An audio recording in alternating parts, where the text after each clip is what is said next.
Hi, ഇനി മുട്ട ബജി ഉണ്ടാക്കുമ്പോൾ ഇതുപോലെ ഉണ്ടാക്കി നോക്കുക. നല്ല ടേസ്റ്റി ആയിട്ടുള്ളൊരു മുട്ട ബജിയാണ്. വളരെ എളുപ്പത്തിൽ തന്നെ നമുക്ക് തയ്യാറാക്കാം. അപ്പം വീഡിയോ ഉറപ്പായിട്ടും സ്കിപ്പ് ചെയ്യാതെ തന്നെ കാണുക. ഞാൻ കറക്റ്റായിട്ട് പറഞ്ഞുതരാം. ഇതില് ഞാൻ ഈ ഒരു കപ്പിന് അരക്കപ്പ് കടലമാവാണ് എടുത്തിരിക്കുന്നത്. അരക്കപ്പ്, കാരണം 5 മുട്ടയ്ക്കുള്ള റെസിപ്പി മാത്രമേ പറയുന്നുള്ളൂ. ഇത് വേണ്ട 1 ടേബിൾ സ്പൂണ് അരിപ്പൊടി, 1 ടേബിൾ സ്പൂണ് കോൺഫ്ലവർ, അത്ര ഇട്ട് കൊടുത്തു. അതിനുശേഷം ഒരു 1/4 ടീസ്പൂണ് മഞ്ഞൾപ്പൊടി ചേർക്കുന്നുണ്ട്, അതിന് കളറിന് വേണ്ടി ചേർക്കുന്നതാണ്. ഒരു 3/4 ടീസ്പൂണ് കാശ്മീരി മുളക് പൊടി ചേർക്കുന്നുണ്ട്. അതിലേക്ക് ഒരു 1/4 ടീസ്പൂണ് ഉപ്പാണ് ഞാനിപ്പോൾ ചേർക്കുന്നത്. ഉപ്പ് ഇച്ചിരി വേണ്ടി വരും, നമുക്കത് മിക്സ് ആക്കിയിട്ട് നമുക്ക് നോക്കാം. ഒരു നുള്ള് കായപ്പൊടി ചേർക്കുന്നുണ്ട്. ഒരു 1/4 ടീസ്പൂണ് സോഡാപ്പൊടിയും ചേർക്കുന്നുണ്ട്. അത്രയും കൂടെ ചേർത്തിട്ട് നല്ലതായിട്ട് ഇതുപോലെ മിക്സ് ആക്കുക. ഇതുപോലെ മിക്സ് ആക്കി എടുക്കുക. എന്നിട്ട് നമുക്ക് ശകലം വെള്ളം ചേർത്ത് നമുക്കിത് കുഴച്ചെടുക്കുക. ഇതുപോലെ തവി വെച്ച് കുറേശ്ശെ വെള്ളം ഒഴിച്ച് മാത്രം കുഴച്ചെടുക്കുക. ഒത്തിരി വെള്ളം കൂടി പോകരുത്. ഇതുപോലെ നല്ലതായിട്ട് കുഴച്ചെടുക്കുക. ഇതുപോലെ തവിയും കൊണ്ട് തന്നെ ഇതുപോലെ ശകലം വെള്ളം ഒഴിച്ച് മാത്രം കുഴച്ചെടുത്താൽ മതി. വെള്ളം കൂടി പോയി കഴിഞ്ഞാൽ പിന്നെ ഇതുപോലെ ഉണ്ട് നല്ലതായിട്ട് അങ്ങ് മിക്സ് ആക്കി കുഴച്ചെടുക്കുക. ഈ ഒരു പരുവത്തിലേക്ക് സ്വല്പം വെള്ളത്തിനും കൂടെ ആവശ്യമുണ്ട്. അപ്പം ആ സ്വല്പം വെള്ളം കൂടി ഒഴിച്ചിട്ട് ഒത്തിരി വെള്ളം കൂടി പോകില്ലേ. നമ്മൾ ഈ ഒരു പരുവത്തെ മാത്രമേ നിർത്താവൂ, അല്ലെങ്കിൽ നമുക്ക് മുട്ടയത്തിൽ ഇത് പിടിക്കത്തില്ല ഈ മാവ്. അതുകൊണ്ടാണ് നമ്മൾ ഈ ഒരു പരുവത്തിൽ വേണം എടുക്കാൻ. നമ്മൾ ഇതുപോലെ നല്ലതായിട്ട് തന്നെ കുഴച്ചെടുക്കുക. കണ്ടോ, അപ്പോൾ ഈ ഒരു പരുവത്തിൽ ഇങ്ങോട്ടൊക്കെ ഈ ഒരു ലെവലാണ് നമുക്ക് കിട്ടേണ്ടത്. അപ്പോൾ അത്രയും നമ്മൾ ചെയ്ത് എല്ലാം റെഡിയാക്കി വെച്ചതിന് ശേഷം നമ്മൾ ഇത് ഒരു 15 മിനിറ്റോളം ഞാൻ റെസ്റ്റ് ചെയ്യാൻ വെക്കുന്നുണ്ട്. നമ്മൾ എന്തൊരു സാധനം ചെയ്യുമ്പോഴും നമുക്കൊരു 10 മിനിറ്റ് 15 മിനിറ്റ് റെസ്റ്റ് ചെയ്ത് വെക്കുന്നത് നമ്മൾ ആ ഉണ്ടാക്കുന്ന ഐറ്റത്തിന് നല്ല ടേസ്റ്റ് കൂടാൻ സഹായിക്കും. അപ്പോൾ നമ്മൾ 5 കോഴിമുട്ട എടുത്തേക്കുന്നത്, കാരണം ഇതൊരു ചെറിയ കോഴിമുട്ട ആയതുകൊണ്ട് ഞാനിത് മുറിക്കുന്നില്ല. അതുകൊണ്ട് ഈ മുട്ടയോട് തന്നെയാണ് ഞാൻ മുക്കിയിടാനായിട്ട് പോകുന്നത്. അപ്പോൾ നമ്മളൊരു ബൗൾ എടുത്തിട്ട് നല്ലതായിട്ട് ആദ്യം ഞാനിത് ആ ബൗളിൽ വെള്ളമെല്ലാം അങ്ങ് ടിഷ്യൂ പേപ്പർ വെച്ച് കളയുക. എന്നിട്ട് നമുക്ക് ആ മുട്ടയിലെ വെള്ളവും നമുക്ക് ടിഷ്യൂ പേപ്പർ വെച്ച് ഒപ്പിക്കളയണം. കാരണം നമ്മൾ ഈ മാവിനകത്ത് മുക്കാൻ നേരം വെള്ളമയം ഉണ്ടെങ്കിൽ കറക്റ്റായിട്ട് മാവ് മുങ്ങി കിട്ടത്തില്ല. അതുകൊണ്ടാണ് നമ്മൾ ഇതുപോലെ വെള്ളമയം അങ്ങ് ഇതുപോലെ ഒന്ന് ടിഷ്യൂ പേപ്പറിൽ ഒപ്പിക്കളയുക. ഓരോന്നും ഇതുപോലെ എടുത്തിട്ട് നമുക്കൊന്ന് വെള്ളം മൊത്തം ഒന്ന് ഒപ്പിക്കളയുക. ഇതുപോലെ നമ്മൾ ചെയ്തെടുക്കുക.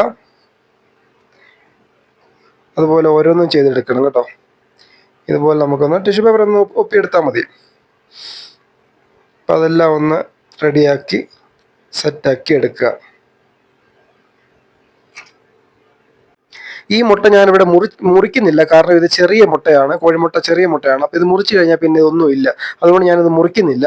അപ്പോൾ നമ്മൾ 15 മിനിറ്റോളം റെസ്റ്റ് ചെയ്ത് വെച്ചതിന് ശേഷം സാധനം എടുത്തിട്ടുണ്ട്. അതിനുശേഷം ഞാനിവിടെ ചീനച്ചട്ടി തവയാണ് എടുത്തിരിക്കുന്നത് കേട്ടോ. അതിനകത്തിട്ട് നമുക്ക് സൺഫ്ലവർ ഓയിൽ ഒഴിച്ചു, ആവശ്യത്തിനുള്ള ഓയിൽ ഒഴിച്ചു കൊടുക്കുക. അതിനുശേഷം നമുക്കിത് ഒരു മീഡിയം ഫ്ലെയിമിൽ വെച്ചൊന്ന് ചൂടാക്കാം കേട്ടോ, കാരണം വെളിച്ചെണ്ണ ചൂടായി വരണം. അതിനുശേഷം നമുക്കൊരു സ്വല്പം കടലമാവ് ഇട്ട് നോക്കിയിട്ടുണ്ട് വെളിച്ചെണ്ണ ചൂടായത് അറിയാൻ വേണ്ടി. അതുകൊണ്ട് എന്നിട്ട് നമുക്ക് ഓരോ മുട്ട കണ്ടോ വെള്ളമായി എല്ലാം ഒപ്പിക്കഴിഞ്ഞപ്പോഴത്തേനും കറക്റ്റായിട്ട് തന്നെ ആ മുട്ടയിലോട്ട് മുങ്ങി കണ്ടോ, കറക്റ്റായിട്ട് ആ മാവ് നല്ലതായിട്ട് പിടിച്ച് കിട്ടും. എന്നിട്ട് നമുക്ക് ഓരോന്ന് ഇതുപോലെ മാവിലോട്ട് മുക്കി ഇട്ട് കൊടുക്കുക. ഇപ്പം ഞാൻ 3 ഇടുന്നുള്ളൂ, കാരണം ചെറിയ ചീനച്ചട്ടി ആയതുകൊണ്ട് 3 ഇടുന്നുള്ളൂ. ഇത് ഞാൻ മീഡിയം ഫ്ലെയിമിൽ വെളിച്ചെണ്ണ ചൂടാക്കിയതിന് ശേഷം ഞാനിത് ലോ ഫ്ലെയിമിലോട്ട് മാറ്റിയിട്ടുണ്ട്. കാരണം ഇത്തിരി ചീനച്ചട്ടി പെട്ടെന്ന് ചൂടാവുന്നതും തോറും പെട്ടെന്ന് തന്നെ ഇത് തിരിച്ചു മറിച്ചു കിട്ടണം, അല്ലെ കരിഞ്ഞു പോകും കേട്ടോ. അത് നമുക്ക് ഫ്രൈ പാൻ ആണെങ്കിൽ അത് മീഡിയം ഫ്ലെയിമിൽ തന്നെ നമുക്ക് ഉണ്ടാക്കി എടുക്കാനായിട്ട് പറ്റും. അപ്പം ഇത്തിരി ചീനച്ചട്ടിയൊക്കെ ആകുമ്പോൾ പെട്ടെന്ന് തന്നെ ചൂട് നല്ലതായിട്ട് പിടിക്കുകയും ചെയ്യും, പെട്ടെന്ന് തന്നെ നമുക്കിത് വെന്ത് കിട്ടും. അങ്ങനെ ഒരു ഉപകാരമുണ്ട് ഇത്തിരി ചീനച്ചട്ടിയുണ്ട്. പിന്നെ പ്രത്യേകം ശ്രദ്ധിക്കണം, പിള്ളേരൊക്കെ ഉണ്ട് അടുത്തൊക്കെ നിൽക്കുന്നുണ്ടെങ്കിൽ വെളിച്ചെണ്ണയൊന്നും പിള്ളേരുടെ ദേഹത്തൊന്നും വീഴുകയും തെറിക്കുകയും ചെയ്യില്ല, നമ്മുടെയും ദേഹത്തൊന്നും വെളിച്ചെണ്ണയൊന്നും വീഴുകയും ചെയ്യില്ല. അത് പ്രത്യേകം ശ്രദ്ധിക്കണം. എന്നിട്ട് നമുക്ക് ചെറിയ ഫ്ലെയിമിൽ ലോ ഫ്ലെയിമിലാണ് വെച്ച് ഞാൻ ചെയ്യുന്നത്.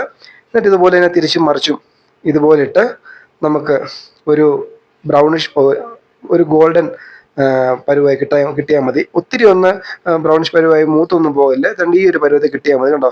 ഇത് കറക്റ്റ് പരുവം. നമ്മൾ ആദ്യം ഇട്ട് നമ്മൾ പ്രത്യേകം ശ്രദ്ധിക്കണം, കാരണം ആദ്യം ഇട്ടത് പെട്ടെന്ന് തന്നെ ഇത് നല്ലതായിട്ട് മുരിഞ്ഞ് കിട്ടും.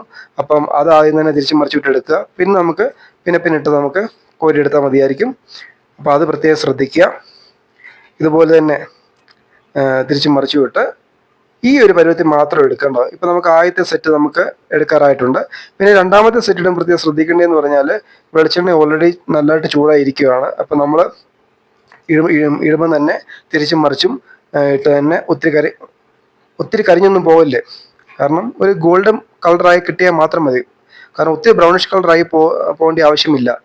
അപ്പം നമ്മുടെ മുളക് പൊടിയും ഒക്കെ ഈ ഒരു 5 മുട്ടയ്ക്കുള്ള റെസിപ്പി ഇത്രയും മാത്രമേ ചേർക്കാവൂ. കാരണം എന്നാലും നമുക്ക് മാവ് ഇച്ചിരി അധികമായിരുന്നു. കാരണം ഇത് നിങ്ങൾക്ക് ഇത് മുറിച്ചു വിടാം. വലിയ മുട്ടയാണെങ്കിൽ നിങ്ങൾക്ക് ഇത് രണ്ടായിട്ട് മുറിച്ചിടാം. മുറിച്ചിട്ടാലും ഇത്രയും മാവിൻ്റെ ആവശ്യം മാത്രമേ ഉള്ളൂ. ഒത്തിരി മാവ് എടുത്ത് വെറുതെ വേസ്റ്റ് ചെയ്ത് കളയേണ്ട ആവശ്യമില്ല. നമ്മൾ ആദ്യത്തെ സെറ്റ് എടുത്തിട്ടുണ്ട്. അപ്പം ഇതുപോലെ തന്നെ നമുക്ക് രണ്ടാമത്തെ സെറ്റും ഇതുപോലെ തന്നെ നമ്മൾ ഇട്ട് കൊടുക്കുക. കണ്ടോ, രണ്ടാമത്തെ സെറ്റ് ഇടുമ്പോഴും അത്രയും മാവേ ഉള്ളൂ അധികം. നിങ്ങളിത് മുറിച്ച് ഇടാൻ പോയാലും ഇത്രയും മാവ് തന്നെ മതിയായിരിക്കും. കാരണം വെറുതെ മാവ് വേസ്റ്റ് ചെയ്ത് കളയേണ്ട ആവശ്യമില്ല. ഒരു 5 മുട്ടയ്ക്കുള്ള റെസിപ്പിക്ക് ഇത്രയും മാവും ഇത് മാത്രം മതി. കാരണം കടലമാവും പിന്നെ അരിപ്പൊടിയും പിന്നെ കോൺഫ്ലവറും ചേർക്കുന്നുള്ളത് കൊണ്ട് നമുക്ക് ഇത്രയും മാവിൻ്റെ ആവശ്യമേ ഉള്ളൂ. അപ്പോൾ നമ്മളിത് കണ്ടോ, എന്നാലും കണ്ടോ ഇത്രയും മാവ് എനിക്ക് അധികം ഉണ്ടാവില്ല. ഇത്രയും ഇട്ടിട്ടും നമ്മൾ മുറിച്ചിട്ടാലും ഈ ഒരു മാവിൻ്റെ അളവ് അനുസരിച്ച് എടുത്താൽ മതി. അപ്പം നമുക്ക് രണ്ടാമത്തെ സെറ്റ് ഇടുമ്പോൾ പെട്ടെന്ന് ഇത് വെന്ത് കിട്ടും. കാരണം ഓൾറെഡി വെളിച്ചെണ്ണ ചൂടായിരിക്കുകയാണ്. അപ്പം നമ്മൾ പ്രത്യേകം ശ്രദ്ധിക്കുക. അപ്പം കുഞ്ഞുങ്ങളൊക്കെ അടുത്തൊക്കെ നിൽക്കുന്നുണ്ടെങ്കിൽ ഇത് വെളിച്ചെണ്ണ ദേഹത്ത് വീഴാതെ നമ്മൾ വെളിച്ചെണ്ണയായിട്ടുള്ള കാര്യങ്ങൾ ചെയ്യുമ്പോൾ പ്രത്യേകം നമ്മൾ ശ്രദ്ധിക്കുക. നമ്മുടെ സേഫ്റ്റി എല്ലാം നോക്കണം കേട്ടോ. വെളിച്ചെണ്ണയായിട്ടൊക്കെ ചെയ്യുമ്പോൾ ഓൾറെഡി ചൂടായി നിൽക്കുകയാണ്. അപ്പം നിങ്ങൾ ഇതുപോലെ ചെയ്ത് നോക്കുക. നല്ല റെസിപ്പിയാണ്. ഞാൻ ഒരു 1/4 ടീസ്പൂൺ ഉപ്പല്ലേ ഇട്ടത്. അതിന് ശേഷം ഞാൻ സ്വല്പം ഉപ്പ് ചേർത്തിട്ടുണ്ട്.